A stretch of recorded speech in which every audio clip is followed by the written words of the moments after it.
Hello guys, welcome back to my YouTube channel. मेरा नाम है अंकित विश्वकर्मा। आज हम डिस्कस करेंगे कि फ़र्स्ट ईयर एमबीबीएस में कितने कितने सब्जेक्ट होते हैं रशिया में। तो पहला हम बात करें, पहला जो होता है वो एनाटॉमी होता है, दूसरा जो होता है वो हिस्टोलॉजी होता है, तीसरा जो होता है वो फिज़िक्स होता है, केमिस्ट्री होती है, फिर उसके बाद पी की क्लासेस होती है, फ़िज़िकल एजुकेशन की। फिर उसके बाद बात करें तो हमारी दो क्लासेस होती है जो कि रशियन लैंग्वेज की होती है, जिसमें कि आपको सिखाया जाता है कि आपका नाम क्या है। पहले इंट्रोडक्शन सिखाया जाता है फर्स्ट सेमेस्टर में, और सेकंड सेमेस्टर में आप जैसे ही जाओगे तो फिर आपको इंटरेक्शन सिखाया जाएगा कि पेशेंट के साथ कैसे इंटरेक्शन की जाती है। तो फिर जैसे कि बोला जाता है कि आपको क्या तकलीफ़ है, तो फिर रशियन में बोलते हैं इस्तो वाज बस कोई, ये होता है रशियन में। और फिर उसके बाद हम बात करें तो जैसे कि ये सब्जेक्ट जो होते हैं वो सारे यूनिवर्सिटी में मैक्सिमम सेम ही रहते हैं, एक दो ही डिफरेंस होते हैं। और जो रहता है फिर उसके बाद हमारी लैटिन रहती है क्लासेस, जो कि एनाटॉमी में मोस्ट ऑफ द चीज़ें हमारी लैटिन में रहती है। और सेकंड जो होता है कि हमारी मेडिकल इन्फॉर्मेटिक्स की क्लासेस रहती है। यही सारे सब्जेक्ट्स रहते हैं फर्स्ट ईयर में। और मैक्सिमम सब्जेक्ट जो ऐसे होते हैं, फ़िज़िक्स और केमिस्ट्री, ये 2-3 क्लासेस 4 क्लासेस की होती है, जिसमें कि हमें प्रैक्टिकल नॉलेज दी जाती है।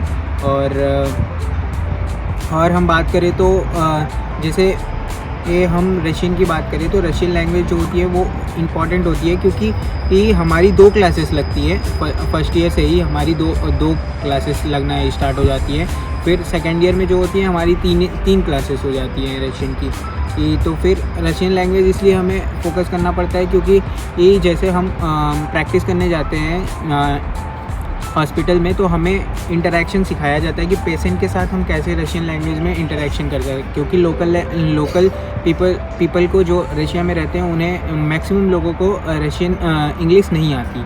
तो इसलिए हमें थोड़ा इंट्रोडक्शन पहले सेमेस्टर में सिखाया जाता है।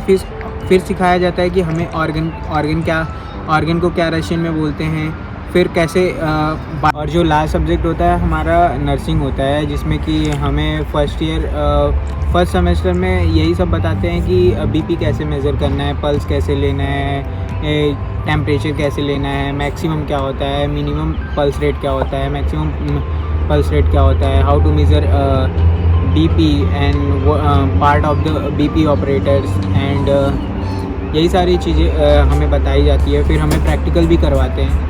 तो ये सारी चीज़ें रहती है। और एनाटॉमी का मैं बात करूँगा, जो कि एनाटॉमी हमें इंडिया के जैसे नहीं पढ़ाया जाता है। इंडिया के जैसे हमें यहाँ पे इंडिया में पढ़ाया जाता है कि upper limb lower limb, upper limb का पूरा पार्ट, लोअर लिम्ब का पूरा पार्ट। बट यहाँ पे ऐसा नहीं है। यहाँ पे ऐसा है कि पहले आपको वो सारे बोन्स, बॉडी के जितने भी बोन्स हैं सारे बोन्स आपको पढ़ाए जाएंगे।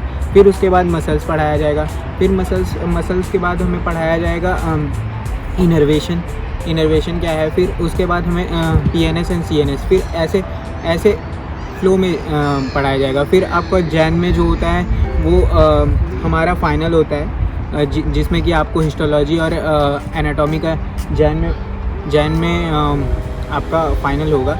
इसके बाद कि आप वो एग्ज़ाम दे सकते हैं। तो फिर मैं ये सजेस्ट करूँगा कि आप अगर आ रहे हो यहाँ पे, तो फिर आप बोन सारे करके आओ। और मैक्सिमम चीज़ें है कि मैं ये भी सजेस्ट करूँगा आपको कि अगर आप बुक से पढ़ रहे हो तो एटलस एनाटॉमी से आप पढ़ सकते हो। लेकिन यहाँ ला रहे हो, आप अगर सोच रहे हो कि यहाँ पे, तो फिर बुक्स भारी हो जाती है। तो मे बी आईपैड आपके लिए बेटर ऑप्शन है। फिर ये सारी चीज़ें होती है। इस वीडियो में मैं इतना ही बताना चाहूँगा। अगर आपको वीडियो पसंद आई तो चैनल को सब्सक्राइब करें और लाइक करें।